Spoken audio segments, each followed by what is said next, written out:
1 Samuel 17. Now the Philistines gathered their armies for battle and were assembled at Socoh, which belonged to Judah, and they camped between Socoh and Azekah in Ephes Dammim. Saul and the men of Israel were gathered together, and they camped in the valley of Elah, and assembled in battle formation to meet the Philistines.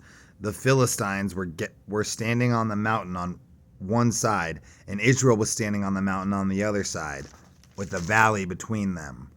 Then a champion came out from the camp of the Philistines named Goliath of Gath, whose height was 6 cubits and a span.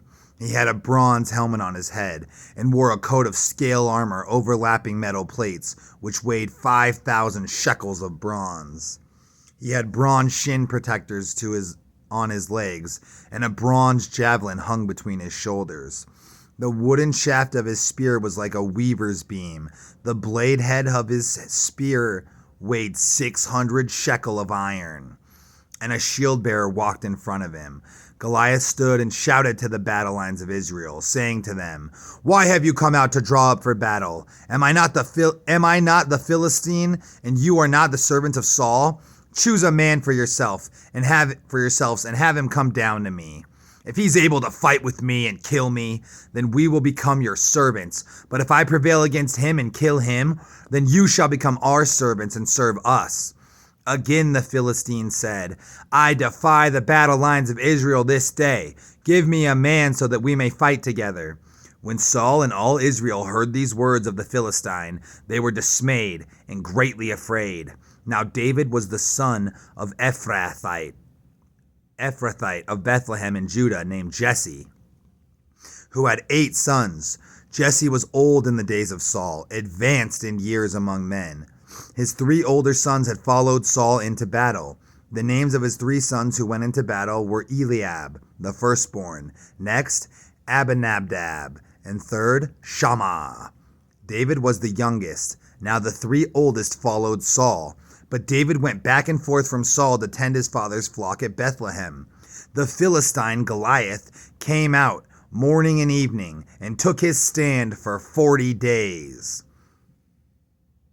Then Jesse said to David his son, "Take for you, brothers, an ephah of this roasted grain and these 10 loaves of bread, and run quickly to the camp of your brothers. Also, take these 10 cuts of cheese to the commander of the unit. See how your brothers are doing, and bring back news of them." Now they are with Saul and all the men of Israel in the valley of Elah, fighting with the Philistines.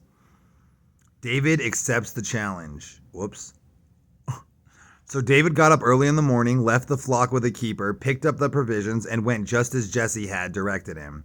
And he came to the encampment as the army was going out in battle formation, shouting the battle cry. Israel and the Philistines drew up in battle formation, army against army.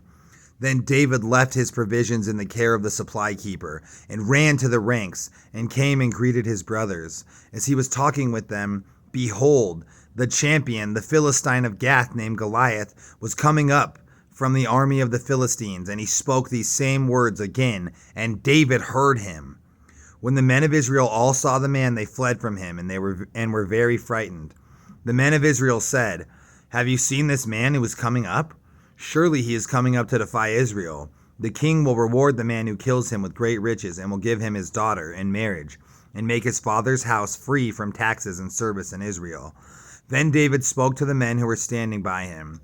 "What will be done for the man who kills the Philistine and removes the disgrace of his taunting from Israel? For who is this uncircumcised Philistine that he has taunted and defied the armies of the living God?" The men told him, "That is what will be done for the man who kills him." Now Eliab, the oldest brother, heard what he said to the men, and Eliab's anger burned against David, and he said, "Why have you come down here? With whom did you leave those few sheep in the wilderness? I know your presumption, overconfidence, and the evil of your heart, for you have come down in order to see the battle." But David said, "What have I done now? Was it not just a harmless question?" Then David turned away from Eliab to someone else and asked the same question, and the people gave him the same answer as the first time. When the words that David spoke were heard, the men reported them to Saul, and he sent for him. David said to Saul, "Let no man's courage fail because of Goliath. Your servant will go out and fight with this Philistine." Then Saul said to David, "You are not able to go against this Philistine to fight him, for you are only a young man, and he has been a warrior since his youth." But David said to Saul, "Your servant was tending his father's sheep when a lion or a bear came and took a lamb out of the flock. I went out after it, attacked it, and rescued the lamb from its mouth. And when it rose up against me, I seized by its whiskers and struck and killed it.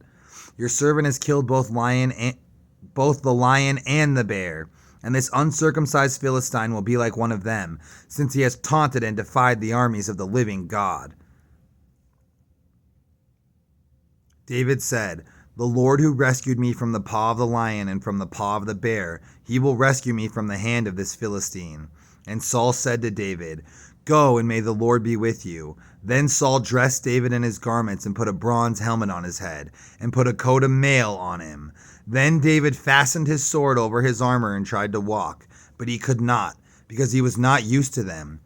And David said to Saul, "I cannot go with these because I am not used to them." So David took them off.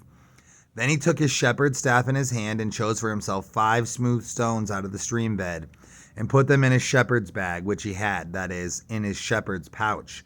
With his sling in his hand, he approached the Philistine. The Philistine came and approached David with his shield bearer in front of him. When the Philistine looked around and saw David, he derided and disparaged him because he was just a young man with a ruddy complexion and a handsome appearance. The Philistine said to David, "Am I a dog that you come to me with shepherd's staffs?" And the Philistine cursed David by his gods. The Philistine also said to David, "Come to me, and I will give your flesh to the birds of the sky and the beasts of the field." Then David said to the Philistine, "You come to me with a sword, a spear, and a javelin, but I come to you in the name of the Lord of hosts, the God of the armies of Israel, whom you have taunted. This day the Lord will hand you over to me, and I will strike you down and cut off your head. And I will give the corpses of the army of the Philistines this day to the birds of the sky and the wild beasts of the earth, so that all the earth may know that there is a God in Israel, and that this entire assembly may know that the Lord does not save with the sword or with the spear, for the battle is the Lord's, and he will hand you over to us." When the Philistine rose and came quickly forward to meet David, David ran quickly toward the battle line to meet the Philistine. David put his hand into his bag and took out a stone and slung it, and it struck the Philistine on his forehead. The stone penetrated his forehead, and he fell face down on the ground. So David triumphed over the Philistine with sling and stone, and he struck down the Philistine and killed him, but there was no sword in David's hand. So he ran and stood over the Philistine, grasped his sword, and drew it out of his sheath and killed him, and cut off his head with it. When the Philistines saw their mighty champion was dead, they fled. The men of Israel and Judah stood with a shout and pursued the Philistines as far as the entrance of the valley and the gates of Ekron. And the fatally wounded Philistines fell along the way to Shaaraim, even as far as Gath and Ekron. The sons of Israel returned from their pursuit of the Philistines and plundered their camp. Then David took the head of the Philistine and brought it to Jerusalem, and he put his weapons in his tent. When Saul saw David going out against the Philistine, he said to Abner, the captain of the army, "Abner, whose son is this young man?" And Abner answered, "By your life, O king, I do not know." The king said, "Ask whose son the young man is." When David returned from killing Goliath, the Philistine, Abner took him and brought him before Saul, with the head of the Philistine in his hand. Saul asked him, "Whose son are you, young man?" And David answered, "I am the son of your servant Jesse of Bethlehem."